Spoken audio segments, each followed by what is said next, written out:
Assalamu alaikum dear student. Today we are going to teach classification of carbohydrate.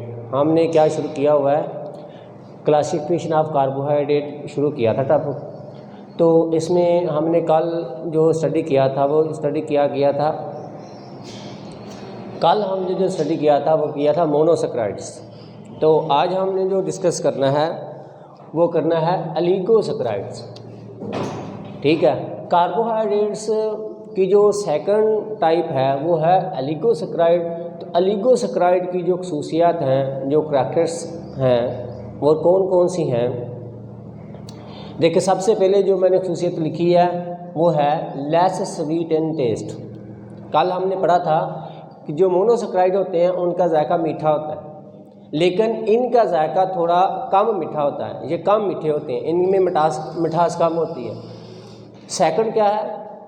Less soluble in water. कल हमने पढ़ा था कि जो मोनोसैकराइड हैं वो मोर सॉल्युबल है, ठीक है ना, पानी के अंदर जल्दी हल हो जाते हैं, लेकिन ये वाले पानी के अंदर इतनी जल्दी हल नहीं होते, लेस सॉल्युबल हैं, थोड़े बड़े मॉलिक्यूल हो गए हैं। जो हमने कल पढ़े थे वो क्या थे? मोनोसैकराइड। और मोनोसैकराइड छोटे मॉलिक्यूल होते हैं, वो जल्दी हल हो जाते हैं क्योंकि ये थोड़े बड़े मॉलिक्यूल हैं। जैसे जैसे मॉलिक्यूल वेट ज़्यादा होता जाता है, ये बड़े होते जाते हैं, तो ये जल्दी हल नहीं होते। They are composed of from 2 to 10 monosaccharides.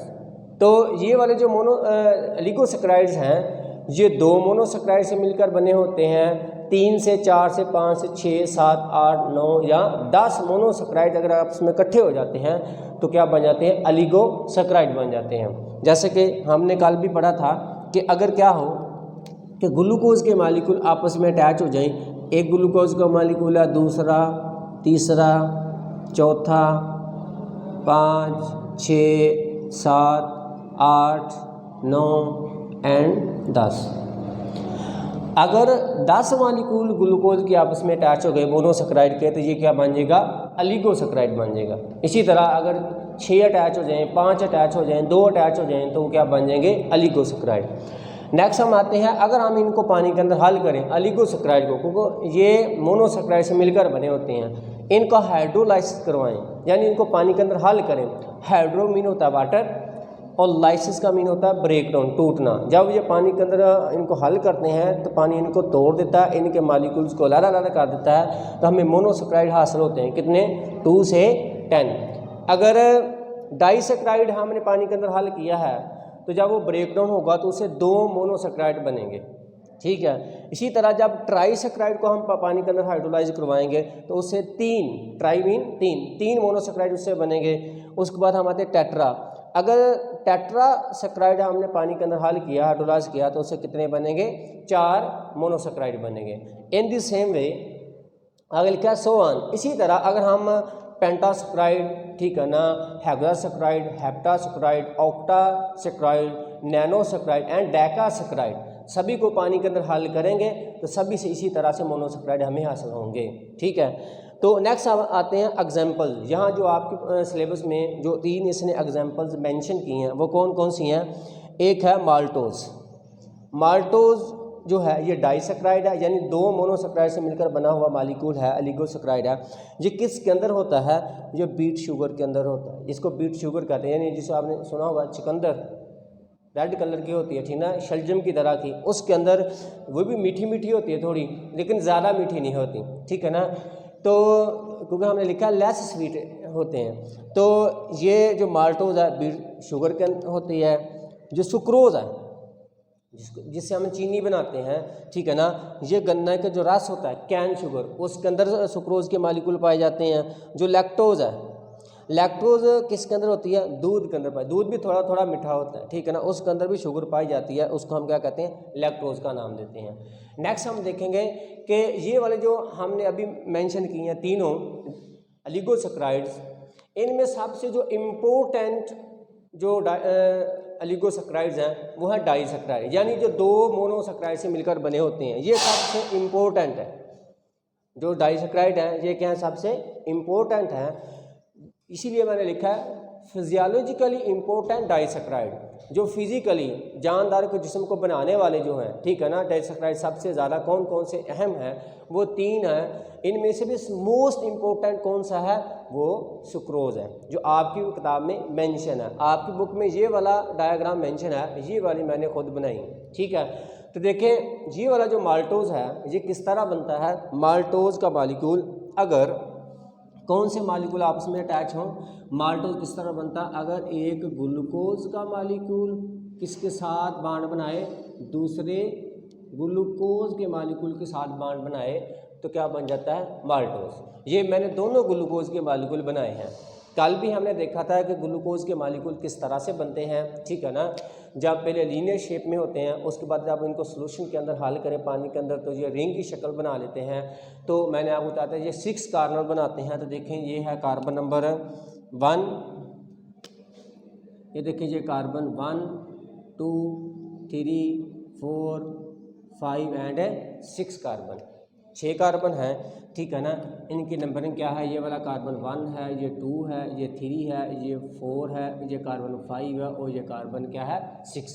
तो हमने कल भी देखा था जो 6 कार्बन रिंग से क्या होता है, बाहर होता है। मैंने कल ये भी बताया था कि 1 2 3 तीसरे कार्बन के ऊपर जो OH होता है वो दूसरी तरफ होता है, लेकिन बाकी मैंने OH नीचे लिखी हैं, ये भी OH नीचे, ये भी OH नीचे, लेकिन ये वाला तीसरे वाला OH कहाँ लिखा है, ऊपर लिखा है, ठीक है। इसीलिए ये ऊपर होता है क्योंकि इनकी अरेंजमेंट तीसरे की डिफरेंट होती है, दूसरी साइड की तरफ होती है। इसी तरह ये वाला ग्लूकोज है, इसमें भी वही कार्बन है, देखिए ये कार्बन 1 है, ये 2, ये 3, ये 4, ये 5 और ये वाला कार्बन कौन सा है, 6 है। इनके नंबर लिख देता हूँ 1 2 3 4 5 एंड 6। इनके दरमियान बॉन्ड किस तरह बनता है, ये 2 ग्लूकोज के मालिक्यूल्स हैं, इनके दरमियान किस तरह से बनता है। देखें ये वाला जो OH है, एक को मैं रेड से लिख लेता हूँ कि ये वाला जो OH है इस ग्लूकोज का है। तो दोनों में क्या होगा, दोनों में रिएक्शन किस तरह से होगा कि दोनों के एक में से क्या आएगा, OH निकलेगा और दूसरे में से क्या निकलेगा, H निकलेगा। जब दोनों से क्या निकलेगा, एक से H दूसरे से OH निकलेगा, तो यहाँ से वाटर का मालिक्यूल एक रिलीज हो जाएगा, H2O, वाटर पानी। देखिए 2 H है और 1 ऑक्सीजन है, यहाँ से वाटर का मॉलिक्यूल रिमूव हो जाएगा, इसका बॉन्ड भी एक कम हो गया, इस ऑक्सीजन का भी एक बॉन्ड कम हो गया। ये देखिए ये इधर से ऑक्सीजन का बॉन्ड कम हो गया है, ठीक है, इधर से इस कार्बन का बॉन्ड कम हो गया है। तो देखें फिर क्या करेगा, ये वाला जो ऑक्सीजन है, ठीक है ना, ये वाला जो ऑक्सीजन, इसका एक बॉन्ड इसके साथ था और इसके साथ एक ये बॉन्ड इस तरह बना लेगा। तो ये वाला जो बॉन्ड बनेगा ग्लूकोज के मालिक्यूल्स के दरमियान, इस बॉन्ड को हम क्या कहते हैं, ग्लाइकोसाइडिक बॉन्ड। इसको क्या कहते हैं, ग्लाइकोसिडिक बॉन्ड का नाम देते हैं। इस बॉन्ड का नाम क्या है, ग्लाइकोसिडिक बॉन्ड। और ये किसके दरमियान में बना है, कार्बन 1 और कार्बन 4 के दरमियान में बना है। इसलिए इसको हम क्या कहते हैं कि ये वाला जो बॉन्ड है, ये ग्लाइकोसिडिक जो लिंकेज है, इसको लिंकेज भी कहते हैं। ये लिंकेज कौन सी है, 1,4 ग्लाइकोसाइडिक लिंकेज है। ये अक्सर शॉर्ट क्वेश्चन भी आता है, MCQs भी आता है कि जो माल्टोज है इसके जो ग्लूकोज के मालिक्यूल में जो लिंकेज होती है वो कौन सी होती है, 1,4 होती है। नेक्स्ट आ जाए सुक्रोज। सुक्रोज में ये क्या है, ग्लूकोज है कि इसमें सुक्रोज किस तरह बनती है, एक ग्लूकोज का मालिक्यूल होता है और प्लस दूसरा कौन सा होता है, फ्रुक्टोज। कौन सा, फ्रुक्टोज का मालिक्यूल। ये फ्रुक्टोज का मालिक्यूल 5 कार्बन 5 कार्बन वाला है, ये 6 कार्बन वाला है। इसके अंदर भी कार्बन कितने होते हैं, इसके अंदर कार्बन 6 होते हैं, 1 2 3 4 5 और 6। इनकी अगर मैं नंबरिंग करूँ तो देखें इसके नंबर अगर इधर से करते हैं 1 2 3 4 5 एंड 6। ये कार्बन इसकी देखें, ये 1 कार्बन, ये 2, ये 3, ये 4 और ये 5 और ये वाला 6। इनके नंबर क्या है, 1 2 3 4 5 एंड 6 कार्बन, ठीक है। इनके दरमियान भी बिल्कुल सेम उसी तरह बॉन्ड बनेगा जिस तरह मैंने ऊपर बनाया है कि देखें इसमें मैं दोबारा इसको क्या लिख देता हूँ, OH से, ठीक है ना। ये वाला जो OH है इनमें भी बिल्कुल सेम उसी तरह क्या होगा कि एक में से क्या होगा, OH निकलेगा, दूसरे से H निकलेगा, तो दोनों से क्या होगा, H और OH निकलने की वजह से वाटर का मॉलिक्यूल रिलीज़ हो जाएगा। देखें यहाँ से ऑक्सीजन का बॉन्ड कम हो गया है, यहाँ से OH की वजह से कार्बन का बॉन्ड कम हो गया यहाँ से निकलने की वजह से, तो ये वाला जो O है ये बॉन्ड बना लेगा इस कार्बन के साथ और इधर इसका बॉन्ड इधर बन जाएगा। ऑक्सीजन का बॉन्ड कम हुआ था इसने इसके साथ बॉन्ड बनाया और कार्बन ने इसके साथ बना लिया। तो ये वाला जो बॉन्ड है इसको भी हम क्या कहते हैं, ग्लाइकोसिडिक बॉन्ड का नाम देते हैं। लेकिन ये वाली जो बॉन्ड है किसके दरमियान में है, ये है कार्बन 1 और 2 के दरमियान में, इसलिए इसको हम क्या कहते हैं 1-2 लिंकेज। लैक्टोज किस तरह बनती है, एक ग्लूकोज का मालिक्यूल और दूसरा इसके साथ कौन बॉन्ड बनाता है, ग्लैक्टोज का मालिक्यूल।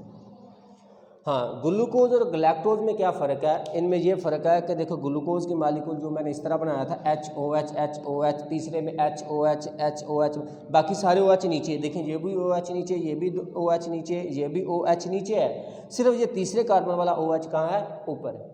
ठीक है, ये है ग्लूकोज। आपने जब भी ग्लूकोज का की diagram, structural formula, ring form बनानी जिस तरह बनानी है, इसमें देखें सिर्फ इसमें ये फ़र्क है ग्लैक्टोज में, इसमें ये OH नीचे, ये OH नीचे, लेकिन ये वाला OH कहाँ है, ऊपर है, सिर्फ ये फ़र्क है, ये ग्लूकोज ये ग्लैक्टोज। इसका OH ये वाला कहाँ है, नीचे, इसका ऊपर, इस फ़र्क की वजह से इसका नाम ग्लैक्टोज है, इसको हम ग्लूकोज कहते हैं। ठीक है ना, तो इनमें रिंग फार्मेशन किस तरह से होती है, इसमें बॉन्ड फार्मेशन किस तरह से होती है, इसका भी ये देखें, ये वाला क्या होगा कार्बन 1, ये होगा कार्बन 2, ये कार्बन 3 और ये कार्बन क्या होगा 4। इसका भी ये क्या होगा कार्बन 1, ये कार्बन 2, ये कार्बन 3, ये कार्बन 4, ये कार्बन 5 और ये कार्बन 6। इसका भी ये कार्बन 4 है, ये कार्बन कौन सा है 5 है और इसके ऊपर कौन सा होगा कार्बन है 6, यहाँ CH2OH, ये वाला कार्बन है 6। इनमें सिर्फ ये हुआ है इस तरह से बॉन्ड बनेगा, देखिए इसमें इस तरह बॉन्ड बना है ना, इसमें क्या होगा इस तरह से बॉन्ड बनेगा, इसमें भी क्या होगा, एक तरफ से क्या होगा, एक तरफ से H निकलेगा और दूसरी तरफ से OH निकलेगा। यहाँ भी कार्बन का ये बांड कम हो गया, एक यहाँ ऑक्सीजन का बांड कम हो गया, तो इनके बांड कम होने की वजह से, ठीक है ना, ये ऑक्सीजन और कार्बन आपस में, ये ऑक्सीजन और ये कार्बन आपस में बांड बना लेंगे। तो देखें ये वाला जो ऑक्सीजन इस तरह से दरमियान में आ जाएगा, ये ऑक्सीजन दरमियान में आएगा किस तरह से, इधर से इस कार्बन के साथ ये बांड बना है, इधर से ये वाला जो कार्बन है इसके साथ इधर बांड बना है। इस तरह से अगर बांड बनता है तो इसको हम नाम देते हैं किसका, ये भी ग्लाइकोसिडिक बांड ही है, लेकिन ये है ऊपर और नीचे हाइड्रोक्सिल ग्रुप जो आपस में वाटर, उन्होंने वाटर का मॉलिक्यूल रिलीज़ किया है। ये वाली जो लिंकेज है, इस लिंकेज को भी हम क्या कहते हैं 1-4। देखें ये कार्बन 1 था, ये कार्बन 4 था, तो इसको भी हम किसका नाम देते हैं 1-4 लिंकेज का नाम देते हैं। तो इस तरह से मुख्तलिफ़ किस्म के डाइसैकराइड बनती हैं। ये वाली जो डाइसैकराइड्स हैं बहुत ही इम्पोर्टेंट है, यानी आम ज़िंदगी के अंदर हमारे इस्तेमाल होते हैं खाने पीने वाली चीज़ों के अंदर, इसलिए जो आपकी बुक में मेंशन किए हैं। बाकी ट्राइसैकराइड हैं, टेट्रासैकराइड हैं, पेंटासैकराइड हैं, वो मोस्ट अबंडेंट नहीं, ज़्यादा नहीं पाए जाते, इसलिए उनको यहाँ मेंशन है नहीं किए।